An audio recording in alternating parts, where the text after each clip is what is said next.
Welcome, everybody, to another episode of Need Some Introduction. I'm your host, Victor, and as usual, I'm here to introduce you to something new or something new to you that you may want to catch up with or maybe even avoid. In today's episode, this is kind of a little bit of house cleaning. I'm going to review a couple of new releases, very popular streaming movies, the Salem's Lot adaptation on HBO, and this really fun movie on Netflix called It's What's Inside. And I actually started recording this episode before the weekend, and that movie was completely buried, impossible to find. I actually started watching it and then tried to finish it. I couldn't even find it on my continue watching list. I couldn't find it on the new releases. Pretty shocking that Netflix had completely buried this movie. And I'll get into a little bit of that context, but they spent a lot of money on it, if you can believe that, to then go and bury it, which sometimes happens with these Netflix films. But it looks like the algorithm has kicked in, and I have seen it jumping up the charts, and I'm going to do my part to try to pitch you on it because it is a lot of fun. The Salem's Lot adaptation is not as great. That's putting it mildly, honestly. But I have some recommendations for you if you're intrigued by that film, some alternatives that you may want to investigate. And then for the rest of the episode, I actually have so many things I have been watching that have wrapped up recently, that are kicking off recently, that I did want to just put a pin in it so that I don't keep thinking about how I missed putting that into the podcast. And then round things off with some horror movie recommendations that are currently available that you might want to catch up on, depending on the kind of horror films that you're into. I look at the streaming charts, and horror has filled up the streaming charts. Some classics and a lot of new films. There's been a lot of horror films this year, a lot of indie ones that are pretty intriguing. So I do want to shout out some of the ones I've enjoyed the most, and expect to see others' recommendations, horror movie recommendations throughout October, including some new content that's yet to come. And I'll also be discussing some things that I plan to watch in the near future. All right, before all of that, I did want to just briefly discuss the incredible outcome of the box office disaster that is Joker Folie à Deux. If you have or have not seen that, I'm not going to relitigate that film. I have a whole episode where I break down the film and review it. For those who are unaware or don't follow these type of things, the first Joker film, which was pretty grim, intentionally a very dark story, very much in the mold of the Scorsese films, about very antisocial characters throughout the mid-70s through the mid-80s practically, before he eventually started taking on psychological thrillers and costume dramas and expanded his palette significantly. But he's pretty much known for these very intense psychological profiles of antisocial, mostly men. And of course, that includes Taxi Driver, that includes The King of Comedy, and you can throw Raging Bull in there as well. And even New York, New York, a very grim musical, which is partially, but only partially, an inspiration for this second Joker film. But Taxi Driver and The King of Comedy kind of melded together with a little bit of Batman mythology in there too, were basically the molds for that first Joker film. And that strange amalgamation wouldn't sound like it would be box office catnip, but apparently it was. It made around $350 million, I believe, in the US and well over $700 million overseas. It was one of the highest grossing films of all times, over $1 billion. It did not play in China, very importantly, that there are only a subset, maybe 15 films or so, that have broken that $1 billion barrier at the international box office without a significant Chinese release. So a true phenomena for a film that, on paper, I don't think anybody, not Todd Phillips, not even the biggest proponents of that film, anticipated the massive success that film would have. And I think Phillips very much intentionally did not want to make a sequel, but hey, your film makes over $1 billion. You know they're going to try to make a sequel out of it. But Phillips goes and very intentionally makes a film, if you've seen it or haven't, I'm not going to spoil it here, but intentionally makes a film that interrogates why people like the first film, which is a strange thing for the filmmaker to make. Well, why did you like my movie? But that basically is the interrogation in the second film.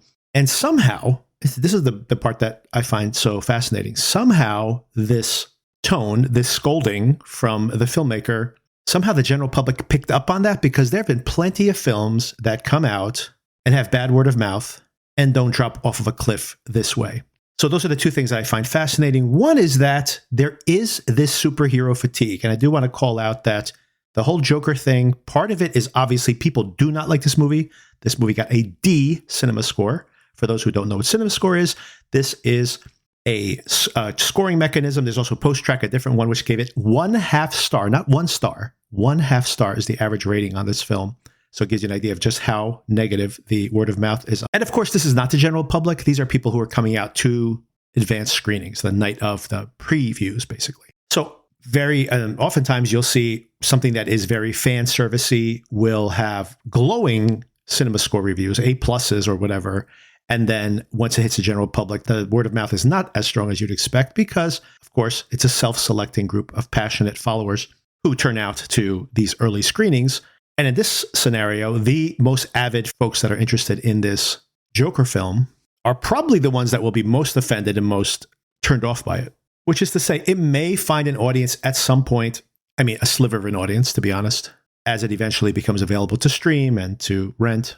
I would not be surprised at all if Warner Brothers rushes this into home viewing where people are going to be very curious to check it out. It'll probably do well there versus this disastrous theatrical release. And then, of course, going to HBO. I think the quicker the better if they can get this thing on HBO before the end of October. I doubt they will. They probably aren't allowed to, given some of their contracted windows. But I think this would be such a word of mouth, even negative word of mouth phenomena. It probably would do very well if they could get it to home viewers as quickly as possible. So they might find an audience. It's a very contrarian audience. So that is intriguing to me. The making of the film, I go into this in much more detail in that previous episode, is intriguing to me too, because it's like such a Joker-ish thing to do, right? To be like, come see my movie, I hate you. That all is surprising to me, to say the least. But I just want to talk about the incredible collapse at the box office. So the first thing is superhero fatigue, right? So we have this year where Marvel just had this huge, huge success with Deadpool versus Wolverine, a film that has made well over $1.3 billion at the box office, by far the most successful R-rated film of all times in the US. I mean, basically nearly double the gross of the Joker film, also an R-rated comic book adaptation, the first Joker film. But just to speak to how massively successful that first Joker film is, this Deadpool film will not reach the box office heights of the previous Joker film overseas. And that's with a Chinese release, something that the Joker film did not have. Not to say that Deadpool Wolverine is not a hit, but to say that just what a phenomena, especially overseas, that the Joker film was. And despite that, we now have a trend line here when you think about the Suicide Squad, which critics and audiences both gave great ratings. And yet that first Suicide Squad movie made around $700 million, and James Gunn's sequel, which got much better reviews and word of mouth, made around $200 million, so a huge drop-off. Of course, that was during the pandemics, and they premiered on HBO at the same time, so lots of caveats. There it was during the pandemic, but it was still a bigger drop-off than people had expected. There were films that came out that same summer that were blockbusters. So going from a $300 million gross in the US to a $55 million gross was pretty disastrous, pandemic or not. And then, of course, there was The Marvels, which that film also grossed well over $1 billion, $1.1 billion or so, around there. Same thing, all these films grossing about the same. And just horrible pre-release and a very toxic, honestly, conversation online. That film barely $1 billion. And then just a couple of months later, the Aquaman sequel, another film, once again, $1.1 billion grosser, that ended up with around $400 million. And if you subtract the Chinese release, it looks even worse than that. It's only in the $300-something million range.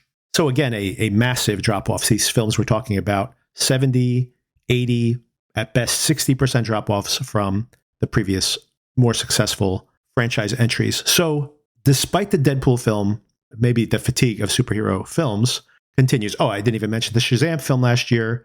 There's another film that made $500 million with the first film and around $150 million for the second film. So obviously not even close to breaking even, especially when you consider that producing and releasing these films costs $300, sometimes $400 million.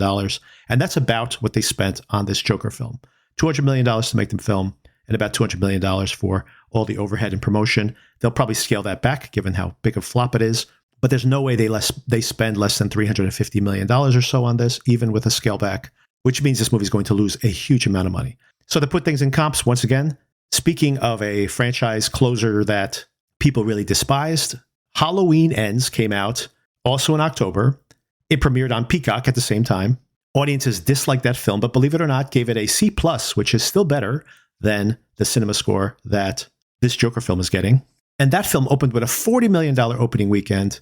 The Joker film, this Joker sequel, was tracking to open in the 50s. Then that dropped down to a little bit under 50, then the mid 40s. And then by the end of the weekend, it couldn't even crack 40. It ended up at $37 million.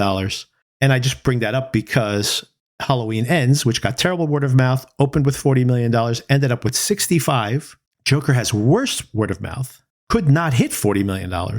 And will it, I mean, if the trajectory is the same, this thing's going to make $60 million in the US. It's double that overseas, but even that is now trending downwards. All the estimates came in lower than expected. But even if you end up with 60 million US and you double that overseas, you still don't even get to $200 million. And I mention this because this is a real pivot point in the way films would be released. There has never been an instance in the past where whatever, it could be John Carter from Mars or all the disappointing sequels of our youth, like Ghostbusters 2, for example, or Gremlins 2, even if you go that far back, where if the film's going to get bad word of mouth, it's still going to open where it is expected to open. But then the word of mouth will get out and it will burn off more quickly. So there used to be a strategy that you spend to get that opening weekend, because with the opening weekend, you get a toehold and then you attract possibly some of that audience that should see the film, even if you're attracting a larger audience that doesn't really like the film. And then it'll leg out to some particular multiplier. Maybe it'll double its opening weekend rather than triple or quadruple it. But it's important to get asses in seats on that opening weekend. And maybe it's time to realize that that is not going to work anymore. Because the crazy thing about it was the more people saw this film, the more they told their friends to not see it. So none of those fan screenings, and maybe the biggest miscalculation of this entire thing was letting this thing open in Venice, where the first film had played, and that was the launch point. There was a lot of contention in that, a lot of controversial reviews coming out of Venice with the first film. But most critics liked it, and that mixed word of mouth, if anything, fueled interest in the film. It was like, oh, this is not your traditional comic book movie that maybe appealed to more adult audience. So they probably successfully marketed it to a more upscale crowd. I mean, it won the Academy Award for Best Actor, right? And it got a bunch of other nominations as well. So they tried to repeat that with this second film. But I mean, I assume they've all seen this film. So why would they have made this decision? It sounds strange to say now, but they should really have not shown the movie to anybody and then just released it into theaters without any kind of significant lead up as far as having fan events or any of these festival screenings. And then it probably would have opened where it was originally tracking. It was tracking, as I mentioned in my previous episode, it was tracking higher than the Beetlejuice movie, also from Warner Brothers, a month earlier. And that film opened with over $100 million. So this film could have opened in the $100 million range, $120 million range, at worst in the 80s or 90s, and then would have legged out to maybe $500 or $600 million worldwide, which would have at least broken even. And it's just an incredible miscalculation that they somehow thought they could replicate what was successful about the first film. And instead, once again, this is a true cultural shift that you can play a film at film festivals to such a small, relatively small population of viewers. And that word of mouth could be so contagious via the internet. Of course, that's really what's changed and has accelerated all these trends. And post-COVID, I think this is another trend that we're seeing, is that people are being very selective about what they see in theaters and what they don't see in theaters. There are small films that are having great legs and playing for a month or two. The Substance, for example, which has many walkouts. People go see that movie. But that word of mouth, the people who love it continue to go see it. And here's a film that had a relatively small release and continues to play week over week in the US. And then, of course, we have blockbusters like Inside Out 2, which just made $1.7 billion, a massive success. And, of course, the Deadpool Wolverine film, like I mentioned earlier. So people are still willing to go to the theaters. People will go see horror movies, maybe for the communal activity of that, and comedies as well. So select things and certain blockbusters are doing extremely well. But if there's a whiff that something's not going to satisfy you, people will immediately opt out. All this is to say that people are being more selective than ever about what they watch. And that's why you have to listen to my podcast so I can tell you what's good and what's not good. Just kidding about that part. All right, so very interesting to see this utter collapse and very curious to see what its second weekend is. I honestly think this thing could barely cracked $10 million this weekend, second weekend. A shocking turn of events, but I think that could be the case. And by the way, everybody assumed this was going to be huge, so we have a bit of a dead spot on the calendar. But don't worry, everybody, if you have a dead spot on the calendar, because we have so many things coming out to watch. And that's what I'm going to talk about for the rest of the episode here. First of all, upcoming things. One thing that we are definitely going to be covering on the podcast this Friday on Apple TV Plus, Alfonso Cuarón's Disclaimer, starring Cate Blanchett. And I was just watching, here's another couple of things to recommend. I was just watching the season finales of both Bad Monkey, the Vince Vaughn comedy, and Slow Horses just last night, also on Apple TV Plus. And I saw the preview for Disclaimer twice, no less. And it looks really great. And it played at some festivals as well and got mostly great reviews. So very much looking forward to that one. That, for anybody who's interested, a psychological thriller about the Cate Blanchett character who has risen to some level of prominence. And then a book gets written that reveals a lot of her secret past, things that have happened in her past that she's tried to hide as she has become more powerful in her adult life. And then unraveling who's written this book and going back in time through her memories and investigating her past and some of the things, the mysteries there. So it looks beautiful, as you would expect from Cuarón. I'm sure Cate Blanchett, one of my favorite actresses, will give a stellar performance and has an intriguing cast. You have Kevin Kline, who I haven't seen in quite some time, but I definitely am a fan of his better performances. Sacha Baron Cohen giving a dramatic performance. Very curious to see that as well. So that starts on Friday, so stay tuned for that. Briefly, as I mentioned, I had the whole episode where I talked about, is it time to reactivate your Apple TV subscription? And I just talked about all of the content that is to come on that service. And some of those things have come out, some of the things I mentioned in that podcast. First of all, Bad Monkey has wrapped up. I'd love to hear back from anybody out there who's watching Bad Monkey. Email me. What was your opinion of the finale? I very much disliked the finale. I did not like the way they treated some of the characters. We spent so much time on this story that I think was way drawn out for 10 episodes. Some of my favorite characters seem to be completely superfluous to the entire plot. And it's really just like a hangout show. But if it is just to be a hangout, then the fate of some of these characters seems kind of cruel. Like we literally have, I won't spoil here who it is, but a main character dies and the show goes right back into its jokey tone just one episode later. I did not really like how they landed the plane on this. And this might be how it wraps up in the novel. I have not read the novel, so I can't say. But all that is to say that they probably should have revised the plot if that was the case. That all being said, I love Vince Vaughn in this role. I would love to see this not as a 10-episode big event series, like make a little 5-episode quirky comedy, churn it out every single year. These guys can shoot it in like 1 month. You can get all the talent together. I just want to watch these people hang out together. It doesn't have to be this giant socioeconomic message that they're trying to shoehorn into the story. Tighten it all up and churn one of these out every single year. You know what I'm talking about? I'm talking about Slow Horses, which guess what? Makes a 6-episode season every single year. And if you watch that show, when season 1 wrapped up, you saw a trailer for season 2, which they had already shot. And when season 2 wrapped up, you saw a trailer for season 3. And here we are at season 4. I believe we just saw wrap up now. And guess what? We see scenes from season 5, which have already been shot. And they're just going to keep making these because apparently there's a lot of these books. Of all the seasons of Slow Horses, this is maybe my least favorite because the previous episodes of Slow Horses really were, as you were getting to discover a pretty large ensemble of characters and always introducing new ones and discovering more about the people we already know. It really was something that every episode enriched these characters and had surprising twists. And all that is to say that this is maybe the least of the seasons, but still extremely entertaining. And best of all is that it's wrapped up now. This is a binge for anybody who wants to binge this. The entire plot takes place over just days, and it moves really fast. So I actually intentionally left the 3 last episodes to watch. Actually, like 2.5. I think I quit in the middle of that 4th episode and then finished it and then watched the last 2 episodes last night. And this is like a binge. You can just churn through this plot. So if you're catching up now, perfect time to catch up. And 6 episodes, I mean, this is like a really bite size and really well written, very well performed, very entertaining workplace comedy / spy show with very, very high stakes, despite the fact that it's very comedic. It is very high stakes.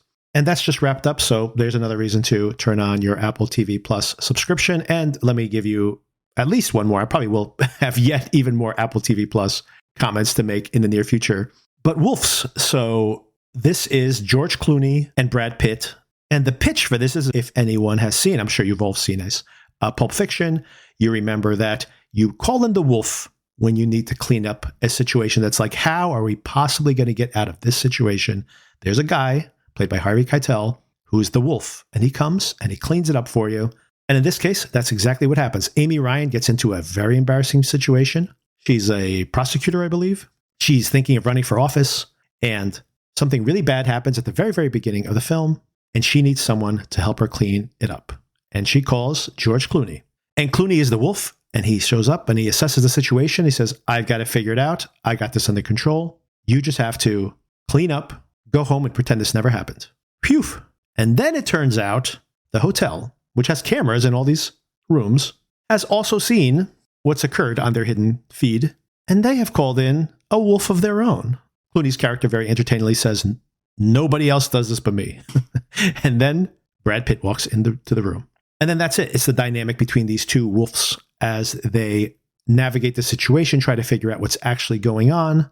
And it's a noir, basically, but a comedic one. And for me, in my Letterboxd, I gave this 3 stars, which is a recommendation, and it barely does enough for that recommendation. So your mileage may vary, but Clooney and Pitt together are a lot of fun. And when they are together, and just this premise of these two guys, their egos butting against each other, is perfect for these two superstars, of course. After the setup and all that dynamic plays out, the film really is so drawn out. There are a couple of really boring, honestly, action sequences that are the only reason the film is at feature length, practically.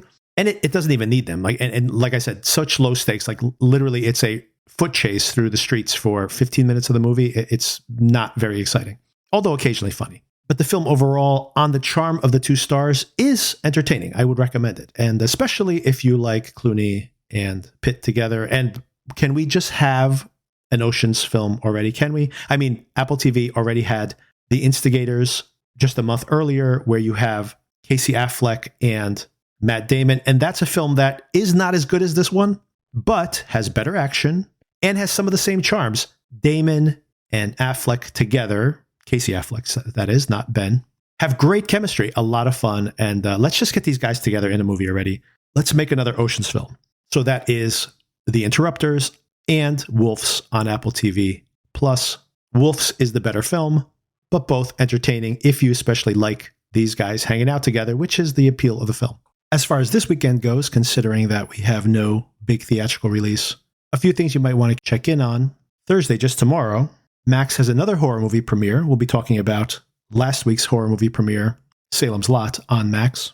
But M. Night Shyamalan is producing a thriller called Caddo Lake, which supposedly has horror elements. And this does not seem to be an M. Night Shyamalan twist-filled film. This actually is made by a couple, which made a very well-received thriller about a homeless woman and her daughter trying this cold winter night and the harrowing trip they go on. And it's very well made. So curious to see if they bring some of those social perspectives and unique context to this film. And it's available for anybody who has Max, so give it a shot. Speaking of M. Night Shyamalan, Trap is debuting within the next week or so on HBO Max as well. And check out my review of that film here in the feed. Also, we have a Lost-style mystery box horror series, believe it or not, called Teacup, coming to Peacock. So if you do have Peacock, check that out. I will definitely be checking that out. Very curious to see that one. And Peacock also has, just next week, I guess, piggybacking on potentially the success of this horror mystery film series, a series called Panic, which is a comedy about the Satanic Panic, where this heavy metal band in the 80s tries to piggyback on some local murders to increase the profile of their band, only to discover that they now become the prime suspects of actual local murders. So yes, another possible watch for you all out there, also on Peacock. And lastly, I don't know how I'm going to be watching this one, but this is called Sweet Pea, and has gotten very strong reviews, and stars Ella Purnell from Yellow Jackets, which is now available on Netflix, by the way. Yet another thing you may want to catch up on and check our coverage of it here. Sona and I discussing that series. And also, she was in the very successful Fallout adaptation this spring.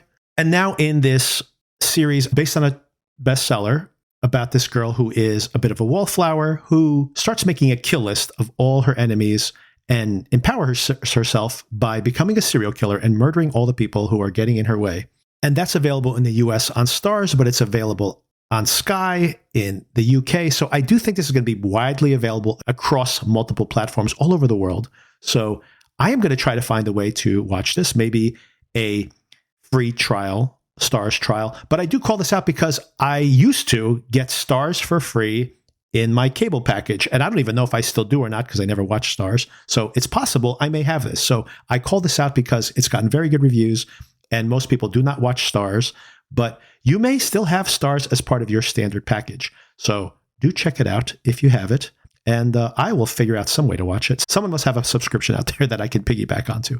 And I will be watching it as I can here in the US. As I mentioned, maybe more readily available to people around the world. As a matter of fact, I think overseas, this is going to be a binge. But in the US, we're going to go week to week on it. So we'll figure out how to cover it here on the show. But I definitely plan to watch it and at least review it somewhere. Okay, let me get into this review of Salem's Lot. And more importantly, for me anyway, it's what's inside. I started reading Stephen King at a very early age, and I think Salem's Lot, by the way, his second novel, he wrote this when he was teaching a class on classic horror novels. He read Dracula, and he was thinking, oh, I could set a Dracula-like story in contemporary times.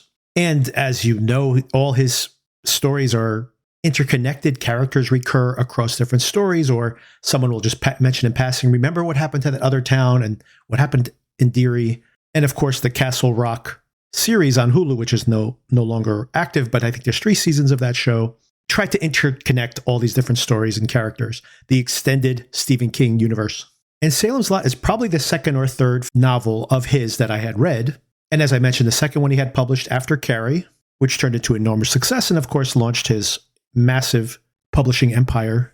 And I was probably too young to read that, but I literally did a book report on Pet Sematary when I was in middle school, and now my daughter's in middle school. So it wasn't called middle school back then. That's how old I am. But now my daughter's in middle school, and I do think like, wow, I can't imagine her reading Pet Sematary. But I guess I read it and I loved it and I wasn't damaged by it. Not that I know of. And even earlier, I had read Salem's Lot. And even at the time of reading it, our protagonist is this man who's coming back home, but there are a lot of kids in there too.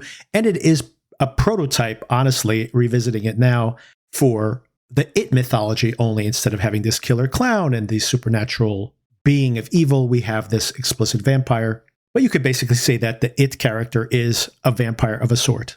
So he is revisiting this in the It mythology. There's a lot of commonality here between these two pieces of fiction. But this is a really bad adaptation, maybe even worse than the TNT miniseries from a few years ago. What makes the novel interesting now, especially to read it, when you consider it's almost 50 years old, was that the purpose of that was how a vampire could move into this sleepy community, these northeastern mill towns abandoned. Now we're talking in the 70s, and how these parts of America were disappearing, were dying off slowly and rotting from the inside, right? They refused to change. They refused to move. And by constantly looking the other way at all these bad things that were happening around them, then when a vampire comes in there and uses their gossiping and fear, allows the vampire to take over the entire community over time. So that's the themes there. And of course, more relevant now than ever. So there could be something interesting to be done where you can imagine adapting this to now. I mean, my wife is from Vermont, and we stop along the way at these towns that used to be booming mill towns, and they are now practically abandoned.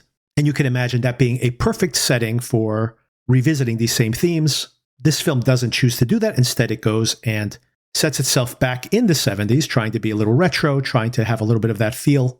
And to that, I would say just watch the original Tobe Hooper version from back in 1979. Since it's available on Max, guess what? The original Salem's Lot, the miniseries, which is compiled into a 3-hour movie, is available on Max right now. And it's not perfect, by the way. And if you like a kind of like, it's a little bit cheesy, it's from the 70s, but it is creepy sometimes. The vampire stuff's usually pretty good.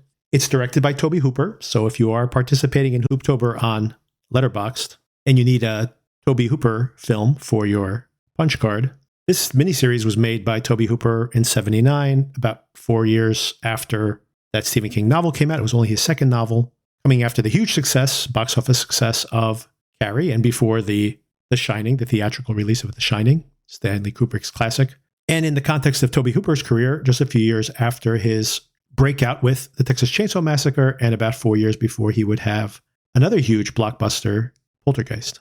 And it's fun, especially if you take it in a grain of salt that it's all taking place in the 70s. It's also a made-for-TV movie, so it's very much appeals to teenage watchers. I think it was really made for teenagers.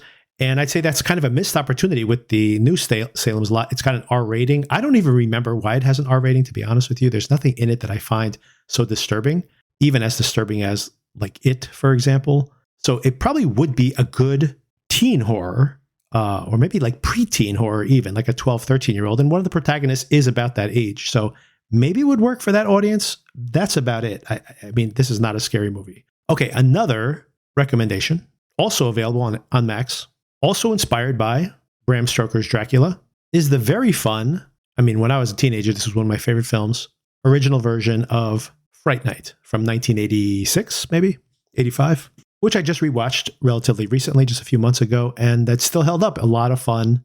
Of course, you have to forgive its 80s vibes, but the makeup effects, practical effects are fantastic. There's a wonderful werewolf transformation in this movie as well. So all that is to say is, if you're hearing this, check out those films. Check out the original Salem's Lot, which just in 3 hours, by the way, it's a little slow, gets much more action-packed towards the end.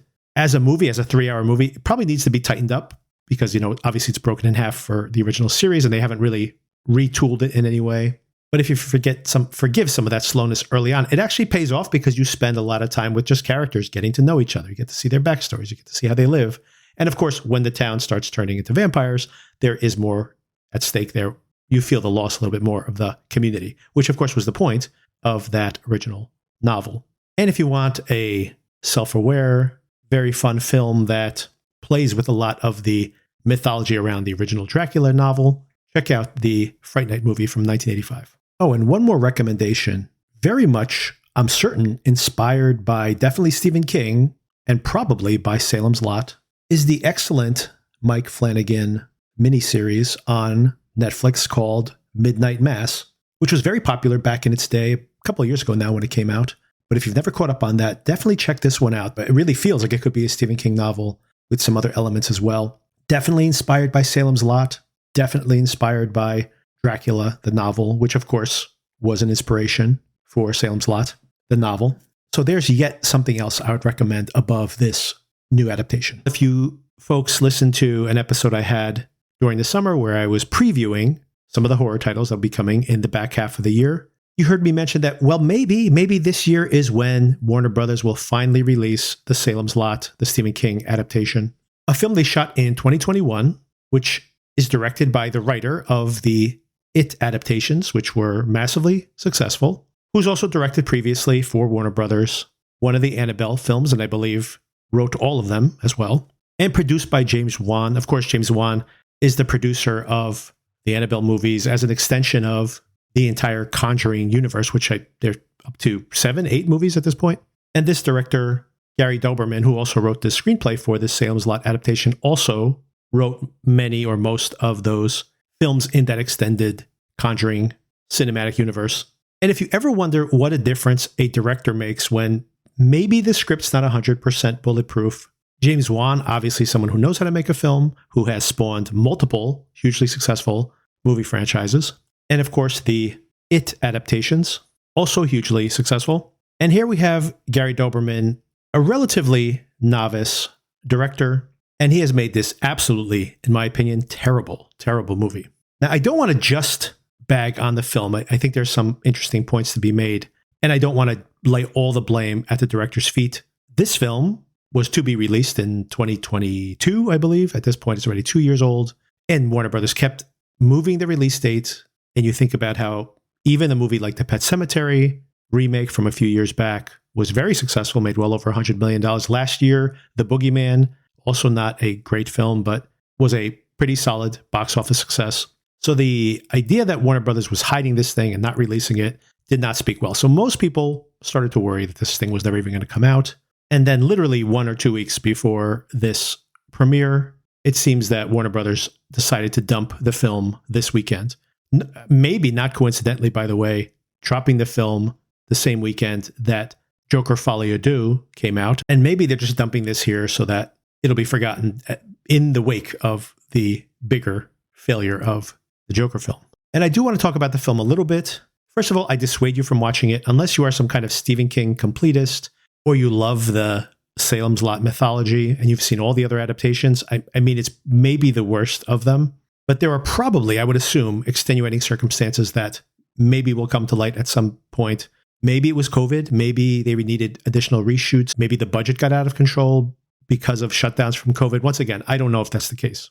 And there is definitely an indication that this was interfered with in the 11th hour in the edit itself. There is probably a longer cut of this film, which I would assume would be better, because for me, the absolute worst thing about this film is that it is and basically feels like an adaptation of the Wikipedia article of the plot of the original novel, in that it pretty much hits all the main beats and character outcomes from the original work, but it just powers through them. We have no relationship with these characters, and there are famous character actors here that show up in small roles, like William Sadler as the sheriff and Pilou Asbæk as Straker, that I assume were brought on because the roles were meatier, but they get 2 or 3 scenes and short scenes. In an interview, Doberman talks about the original script was 180 pages long. For those who don't know, scripts usually translate to 1 page equals 1 minute on the screen. So that would be about 3 hours. That, by the way, not coincidentally, is about the length of the original miniseries. Once you remove the commercials and consolidate it down to a movie, by the way, available, as I mentioned, on HBO Max right now, if you want to just check out the original. And that's not a perfect adaptation of the book either, but it does hit these themes a little bit harder. And it includes more of the story, and it breathes. It allows you to see the society of the city. You're vested in these characters. You see those interpersonal dynamics that allow the vampire virus to spread by leveraging these interpersonal animosities in this small town.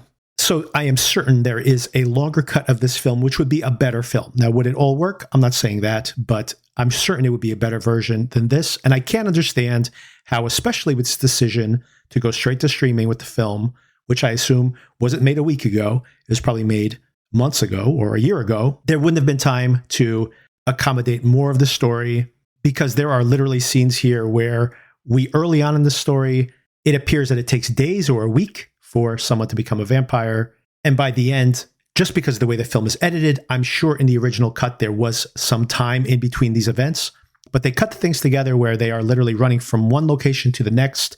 And then the people they encountered earlier on are suddenly vampires, and it's been an hour later. So I don't know how that happened, considering supposedly you set this timeline for days or a week for this conversion to occur. All of a sudden, it's happening almost instantaneously, which again, I'm sure was not the intention of the filmmaker, but once you have trimmed so much out, it feels like all of this is happening within hours. And you can really feel this in the edit. You have some very recognizable character actors that end up having 2 or 3 scenes and 4 lines of dialogue total before they're dispatched, which you're pretty certain they wouldn't have gotten a name, have such a recognizable cast member for such a short amount of screen time. Another thing that feels like it's significantly compromised, and maybe once again, Warner Brothers gave up on this film a long time ago during the shoot itself, or once again, like I mentioned, it could have been COVID related, that they could have a shutdown and then had to wrap up the film quickly, is the entire finale, which is absolutely bonkers. The way this film plays out and how rushed it is to wrap up the storyline is insanely bad. And the film was barely keeping my attention. I honestly wanted to quit halfway through. I was like so disengaged. And I was thinking that, well, I'll finish watching it just so I can review it. And man, the ending is so unsatisfying and so ridiculously constructed. Also in that rushed finale, there's the fact that some people are dispatched that should be very hard to dispatch, get dispatched very quickly. Some people who've been vampires for 10 minutes are suddenly superpowered or something. I don't know how this rules work in this vampire lore, but not very satisfying. It really feels like they're just like, okay, how do we wrap up this entire plot in less than 3 minutes? And I'm like, okay, I don't know. I don't know what happened. I'm sure there were many, many compromises along the way, and better luck for everybody in the future. I'm not here to just bash people for a film that didn't work. I guess because of the Stephen King connection, I guess it's an obvious thing to watch during spooky season. While that film has jumped to the top of the streaming charts, another film came out this Friday as well on Netflix, which is usually great at using their algorithm to catapult a film to the right audience. It's a film called It's What's Inside. And this film played at Sundance earlier this year and started a bidding war. And Netflix has done this before. They won the bidding war. I think they spent $17 million on this movie. It was one of their most expensive Sundance acquisitions.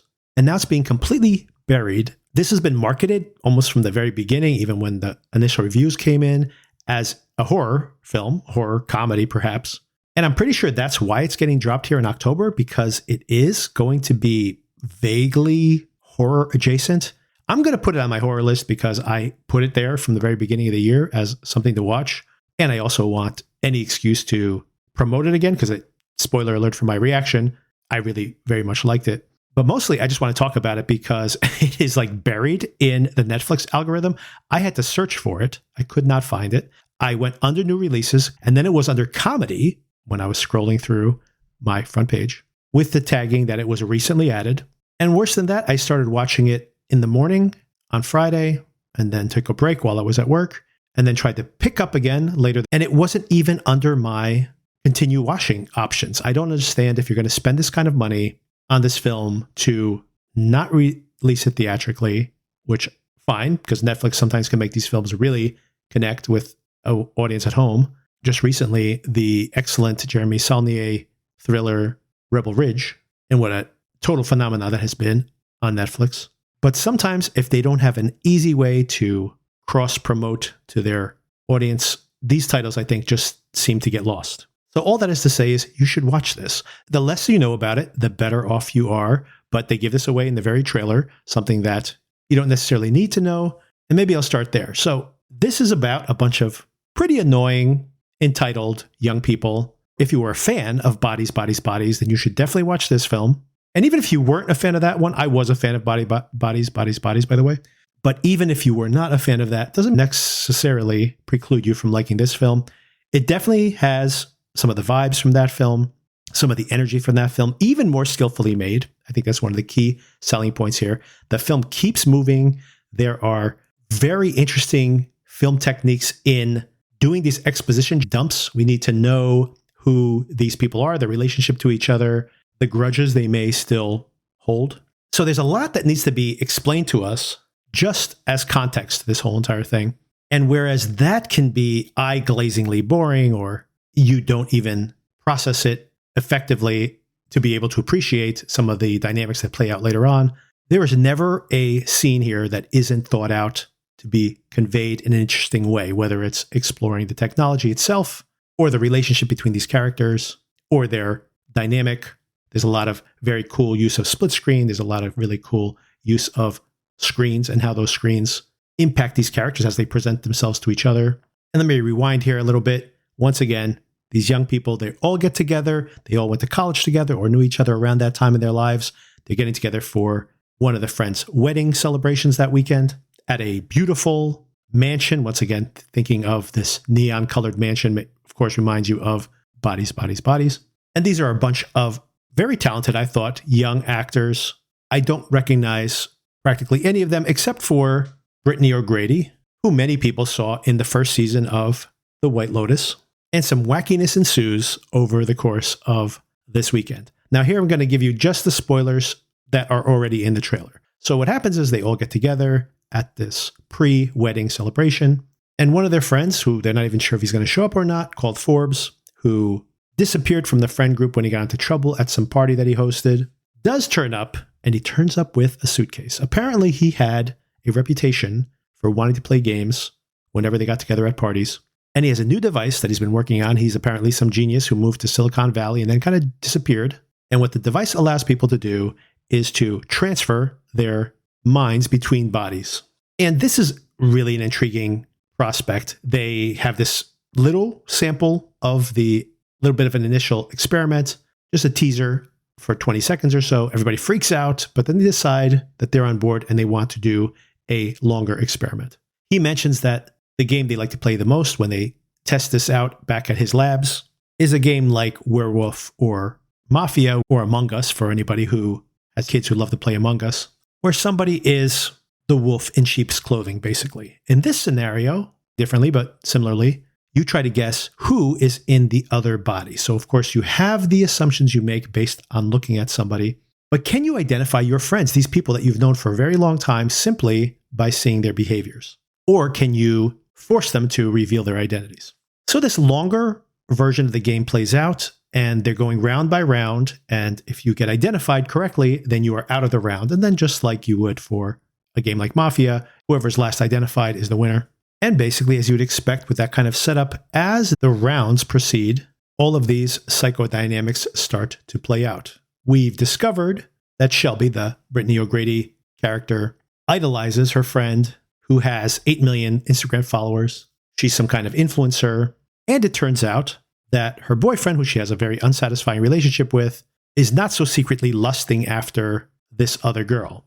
So what happens when you suddenly are inside of her body? Do you want that thing that you thought you wanted? And what happens when you're in someone else's body? So now you can act on some of this attraction you could have had in the past, or to manipulate them into giving you information that you've never heard previously as well. And this is a huge sandbox that the film could play in.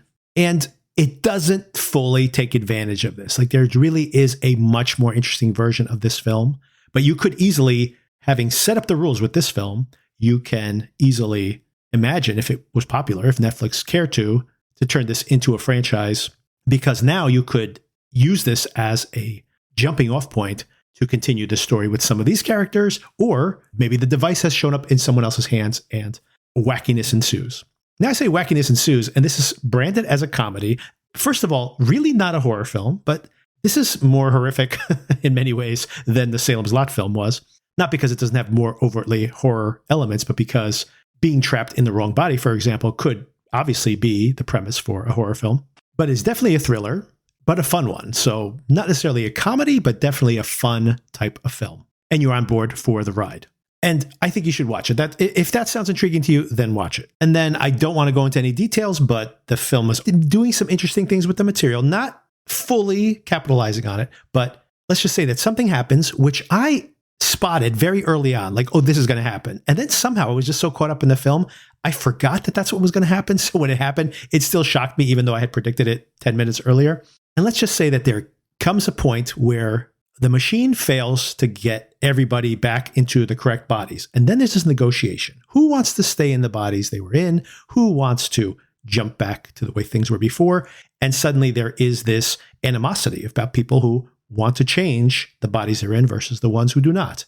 And there are these little power dynamics that play out, and it's all very interesting. Once again, there is a version of this film that could have explored this in much more psychological context, but just as a game, it is very fun to watch. And also part of that game is to see who psychologically manipulates the result that they want. So very interesting. I thought a lot of fun to watch, and just so visually, entertainingly made. There is this very cool aesthetic that shows dualities in the film multiple times. There's all of these people reflecting, like talking to each other intimately, but only seen in reflection. So that's one way that we see these kind of bifurcations of persona.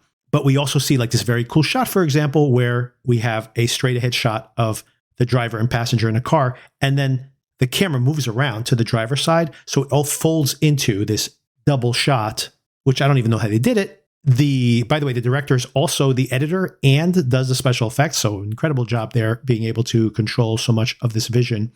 But there's more to it than that, because of course we have the characters eventually are going to be inhabiting other bodies. So how are you able to keep track of who these people are? I mean, we've only known them for a few minutes, so it's hard to, even if we remember all their backstories, very hard to track where people are in their bodies. And by the way, there's multiple rounds of this game. So who's in whose body now? And there are some very cool ways they come up with. First of all, they have Polaroids they take. And if you are identified as somebody, they stick the Polaroid on the person's body of who's in the body, or who they're guessing is in the body. And the first time they write their names on the Polaroid, there is a split screen where the name under the Polaroid stays under the person as they are traveling in a house through the shot. So it's very cool to see that as one technique. There's a second technique, which of course is the actual Polaroid stuck to people's bodies. So once everyone's been identified and the tension starts to escalate, people forget to basically take off these photographs. So as they're yelling at each other, you can always look at the photograph and see who's actually yelling at each other. So it's another way to do this. And lastly, there's a very cool effect where we see this red lit image where the camera will pan around a couple and then we'll see who's actually talking to each other at that time. And then it pans back into the out view. It doesn't fully explore the possibilities here, but what it does really well, really entertainingly. And I think this is a really talented filmmaker and we should support this film. And I definitely look forward to seeing what he does next, if he brings this level of energy to that as well. And the director's name is Greg Jardine, and I don't think he's done anything other than some Netflix documentaries based on his IMDb profile. Although he's been around for decades now, so I guess congratulations to him bringing all of his experience to what I think is a lot of fun, this very fun movie. To reiterate a lot of that, my sister Celia also watched and enjoyed this. And here's a brief conversation we had, including some additional recommendations for you. All right, Celia, so you saw It's What's Inside on Netflix. I had actually been looking forward to this, by the way. This played at Sundance, and it got acquired by Netflix for $17 million. They made this movie for $2 million. It was one of the biggest Netflix acquisitions ever. So I've been looking forward to this for a while, and I knew nothing about it. Like, I literally read some reviews where people say, the less you know about this movie, the better off you are. So I'm like, great, I don't want to know anything. So it was all a surprise to me, although the Netflix trailer actually gives away the premise of the film. Then it comes out on Netflix this week. I recommended it to you, and I couldn't find it. I started watching it. I couldn't even start it up again because it was nowhere. I had to search for it again. I'm like, wow, Netflix is doing a terrible job of promoting this film that they spent a lot of money on. But I think word of mouth has taken off, and it is now climbing the streaming charts. I think it's number 2 right now. So you caught up with it. You and Carlos both watched it, right? So tell me, what'd you think of this thing? Very trippy is what we were thinking. So it actually could be a rewatch. Mm-hmm. And the reason for that is, I'll just get into it. When everybody's identities are not clear, it's like a brain exercise, trying to figure out like who it is that's speaking according to their actual personalities. Even though they did do the cool thing where they put the pictures on the shirts, they made it into a game. So it actually worked out really well there. But if you watch the movie, you realize that sometimes the picture's a lie. Yep. But what I think is really great is that in the beginning of the entire movie, they make the characters very definitive. Right. So when you're watching the later portion, when they are actually in the situation that they somehow all agreed was okay. I would never do this, by the way. Right, absolutely. Like ever. This would never happen. I'm like, who would do this? Anyway, when you're seeing that, you know who the character is by certain things they say or do, or just the nuances. So I do think it's very smart. Yeah, I agree. For me, without spoiling too much, I'll just talk a little bit about the premise of the film, which is that these folks get together for this wedding the next day, and they have a device that's been invented. And as Celia mentions, they opt in to like have their personalities swapped between different bodies. I'll tell you a couple of things that I really liked about this film. First of all, I absolutely love, this is a very hard thing to pull off. I'm so impressed by the way this film is made, because just think about how confusing this is. Like Celia mentioned already, that these people's bodies swap. You've only known them for a short period of time. So being able to know who is in whose body, and they have some very clever ways of doing this, and they have really thought it out. And when you think about how hard it is to pull this off, the fact they pulled it off at all, much less as well as they pulled it off, is such an accomplishment. But the second thing that I love about this, Celia, tell me how you felt about this, was so much time when you have these, even bodies, by the way, which I like very much, which this film reminds me a lot of, although that doesn't have any kind of body swapping in it. But it's the same idea of like a bunch of friends from college getting together and how they slowly start to eat at each other. And the thing I liked so much about the setup here is you have to do so much legwork. This is why this person doesn't like this person. And usually this is really tedious where, people are sitting around having a cigarette. It's like, I haven't seen him since the thing happened when I ran off the road and I almost killed her sister. This boring exposition dump. And this film has all those exposition dumps, but in the most clever way possible. I love when they're telling the story of the party where all the things went wrong. And as they're revising each other's stories, the details in the photograph they're looking at keep changing. They know that this is a boring requirement of this type of movie. And they even make that fun. I thought it was very clever also when it's like they understand how confusing this is. Yes, absolutely. To the viewer. Yes. Mm-hmm. Yep. So they hold your hand for sure. Yeah, definitely. When they show you who really is talking, they have those snippets where the characters are themselves that red lighting where you see them as themselves. Yep. Yes. So that's all helpful because I think fairly intelligent, and I was confused a couple of times. I'm like, who is this? And if right. This happened, what does that mean for that person? And wait a second, let me do the math. Right, I think we should pause the movie and we need to make a diagram and be like, if this is her and this is him, and then this thing happened, then how exactly would you bring everything back to the way it was before you decided to do this crazy experiment for fun? Yeah. First of all, they just do it for a few seconds and then they're comfortable with it for whatever reasons. I think that's crazy. Oh, that's the second thing I want to mention. There's this rule that for me is very true in writing a story or a film where they say you can have like one impossibility, right? Like it's okay to have a film, one crazy thing. For example, magic exists, Harry Potter, right? Magic exists. You can have magic exists. You can't have magic exists and there's space aliens, right? Like you got to have one implausible, right? And I think that's where movies go wrong oftentimes when every 20 minutes something else ridiculous happens and you're like, hold on a second. Like how many things am I supposed to suspend disbelief for, right? And this film is very smart in the fact that you're absolutely correct. Someone comes home with this machine and unless you're all really, really high, and maybe they could have driven that point stronger, or that they're all really heavily peer pressured, which they do play with a little bit, it is pretty implausible. That's the one big implausibility, is that everyone's going to be gung-ho with this body swapping technology, right? But if you accept that, which of course is the premise of the film, the rest of it plays out really well. And something happens, once again, I don't want to spoil it, something happens about halfway in that is the most obvious thing that could happen. And I suspected it early on, and then somehow I was so into the movie, I totally forgot about it. And then when it happens, I'm like, oh my God, like how do they resolve this situation? What a nightmare, right? And it is a real thrilling twist in the plot. It's great, though, that they give you some excuses as to why these people would be opting into this crazy experiment. Right. For example, maybe you would like someone else. Maybe you would want to feel like, how would it feel to be in someone's body who has your ideal life or who has your ideal love mate, or you could hide inside somebody else if you want to hook up with that person, right? Like there are dynamics there. It is quite a leap, but yes, it does show the appeal of it.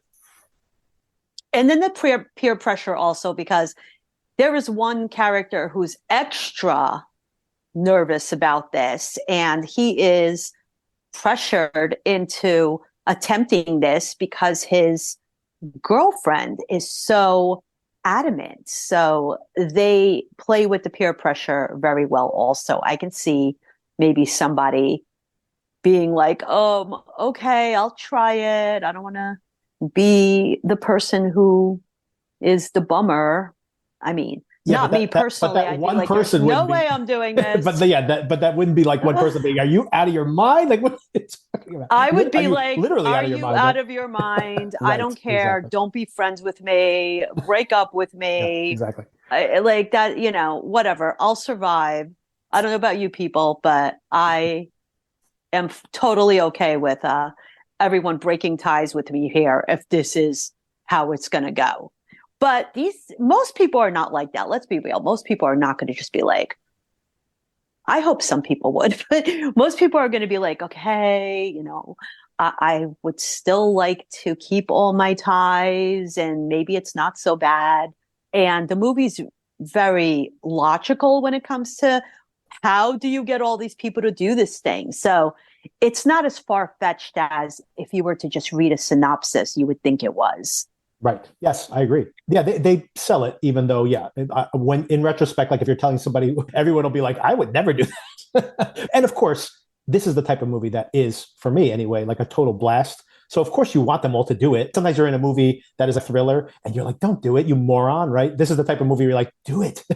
I want to see what's going to happen, you know? So it is fun. You're all on the same page. I have a couple questions for you still before we wrap up. But if I was going to dig it at all, it's that you could do so much more with this. They could have spent even more time with people, not even with some of the crazy plot twists that go on. If you just had them playing multiple rounds and slowly starting to mistrust each other or seeing each other in their normal bodies, there's a version of this that could be more like Bodies, where you realize these people that are supposedly your best friends, you maybe deeply hate them, right? So it's like that is a version of this that would be entertaining. And honestly, maybe this is why Netflix pays so much for this. I would love to see a sequel to this movie, or not a sequel, but like another movie in this universe, because think about all the possibilities for this like device and how it could infiltrate other people's lives. Now that we know the rules, I thought that would be a lot of fun to actually extend this. If it's big enough, I guess it's a possibility. I mean, they probably will. I'm assuming. Depends if people watch this, right? If people don't watch it, then but I do hope people do, because I thought it was a lot of fun. What did you think about how this whole story resolves at the end, without spoiling it? Were you satisfied with the ending? Yes. I can't spoil the ending. So yeah, don't spoil it. I could see if someone actually did these things, how that ending would make perfect sense.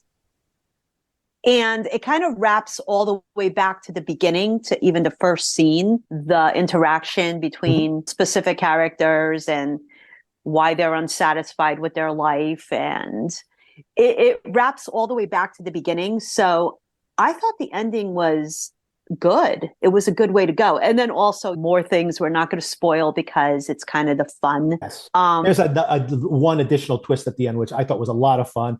And another one of those things that is like so obvious. And I was like, oh, of course, but I didn't even think about it as I was watching. Yes, I was going to say that because, I mean, if I was not spending all my time going, okay, right. So he's here, she's there, that happened, what are they going to do? That's crazy. I would have seen this coming. Yeah. You're putting so much, attention to certain things. What if that's a possibility? But it never occurred to me till the end. I mean, at the end, I wasn't like, wow, I can't believe it. Right. I was more like, oh, yeah. Yeah, of course. Yes. Yeah. And I think this is very rewatchable, by the way. Especially that final twist, which I, once again, won't spoil here, that rewatching the beginning of the film, which I did just after the revelation, it's very clever. You're like, oh, yeah, of course. But you're spending so much time right. doing the math that it does. I wonder if they did that on purpose. I mean, I was doing math the whole time. Yeah, I mean, once again, I think that, I don't know if it was on purpose or not, but I think that it pays dividends in that very regard, right? That you're spending so much time figuring out the logistics of things that you are missing potential plot twists. Even, like I said, there's a big plot twist in the middle of the film. It's not really even a twist, right? It's the mechanism of the plot for the second half. And it's a big thing that happens, which, like I mentioned to you at the beginning of the film, I was like, well, this is something that could happen later on. And I had totally forgotten about it by the time I got to it. I was kind of shocked by the thing I anticipated because, like you said, you're so caught up in like, who's in there now and what's their dynamic and what did they want to get out of this? They don't even tell you who's inside of a body at one point. So you're trying to figure out who is that right now, right? Can I guess who they are? So you're playing the game to an extent so that, yeah, when the plot takes, basically kicks in to another gear, you're like, oh, I didn't even need that. Thank you. But I didn't even need that part because I was already so engaged with the other part, with the game itself. Exactly. Yeah. It wasn't necessary, but still very cool. Yeah, exactly.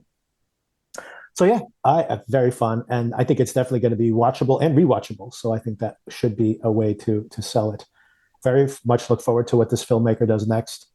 They could even extend this series. I hope he doesn't extend it. I'd rather see him do something different than to, I think he's been around for like 20 years. By the way, he did the editing in this thing. He did the special effects. The special effect, there's an opening during the titles. There's an effect of like what's happening inside the machine, which is this beautiful visual.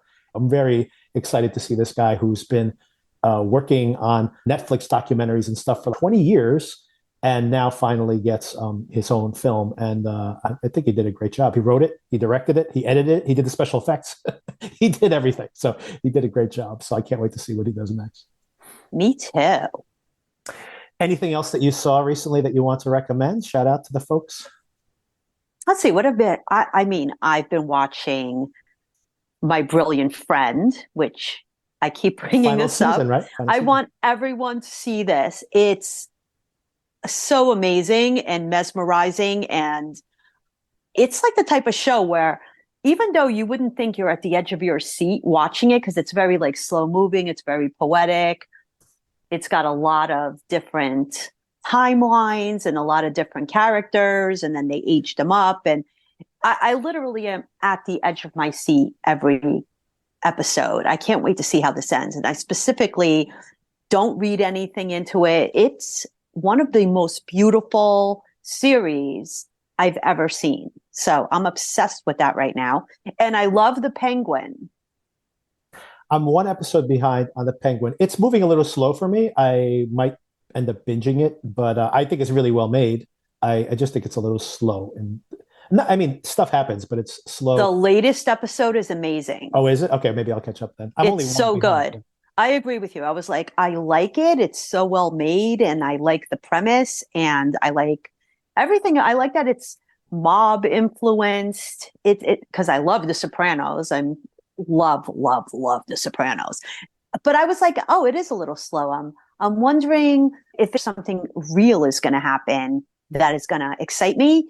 And not that well, you know what? I'm going to take that back. The last episode did have things in there that were shocking, pretty thrilling, actually.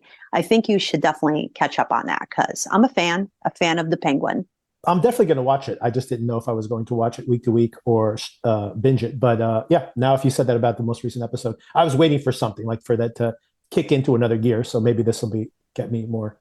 It's very heartfelt, and things happen where you're shocked, like to see them happen. So I'm going to say that it's gearing up.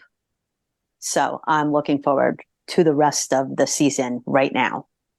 I just saw the finale of this season of Slow Horses last night, and that's a show that I intentionally, I think it was about 4 episodes in, like in the middle of the 4th episode, I let it back up intentionally because the whole storyline in this season takes place like over a weekend. So this is a much better binge. It's not like there's density in those episodes. It's really just action. So I'm like, I'm going to wait till all of them are available. And it had a very satisfying finale for the season. But I think this season of Slow Horses was not slow. It was a binge. But that was good too. It's something to recommend. I have 2 things to recommend to you specifically that you might want to check out. 2 foreign horror films that are available to rent right now. One is Sleep, which I just saw. This is a South Korean film. It's the first film from this writer and producer who's worked with the director who made Parasite, for example, just one of many films he's made. And he has a new movie coming out in January as well. But this is his first film. He's produced it for him. And it is a comedy, as is often the case with South Korean films. It starts off as a comedy. This couple's married. They are deeply in love with each other. She's pregnant with a baby. And suddenly, late in her pregnancy, her husband starts to have some sleep disruptions. And she thinks, is he possessed? What's going on here? And he becomes more and more dangerous. But then it's like a real test of their relationship. And as is often the case with South Korean films, it starts off a comedy. It goes into darker territories. And it's very good. I very much liked it. And I like this kind of metaphor for what happens to a marriage once a child enters the picture. I saw that, and it's available to rent now. It's called Sleep. And the other one, my highest recommendation for this one, maybe one of my very favorite films I've seen this year, is a French-Canadian film that came out last year called Red Rooms. And this is the story of a notoriously famous serial killer whose trial is starting in Montreal. And we don't see the trial from his point of view. We don't see a recreation of the crimes. We see these women who are basically fangirls of him. And we see their lives and how they go and attend these meetings, but specifically the one main protagonist who is a model, and she is maybe on the spectrum somewhere. She also is incredibly good at hacking, and you see how she uses her hacking skills to like spy on people she sees in the courtroom. And it's very disturbing how easily she's able to get access to their personal information. And it's really almost just a character study of this type of person. And we never understand, her performance is so incredible. We never fully understand what is driving her psychologically. Is she in love with this guy, or does she have another agenda? And it's very ambiguous. It's really disturbing, even though it's not gory in any possible way. But maybe a couple of scenes, but mostly not any kind of overt violence. It's about that violence, but not overtly presented at all. And mostly a psychological examination. And honestly, it's like a huge, anybody who you think these people who listen to true crime as a form of entertainment, it's a real critique of those type of people. It's a really fascinating and really well-made film. And that's called Great. I will watch those. Yeah, I'm highly excited. recommended. That's very, very good. I like psychological thrillers more than, body horror or magic. Both of my recommendations are psychological thrillers. And honestly, Nice. even It's What's Inside is a psychological thriller to a large extent, despite it has science fiction elements and all these other things. It's not really a horror movie, even though it was marketed as a horror movie.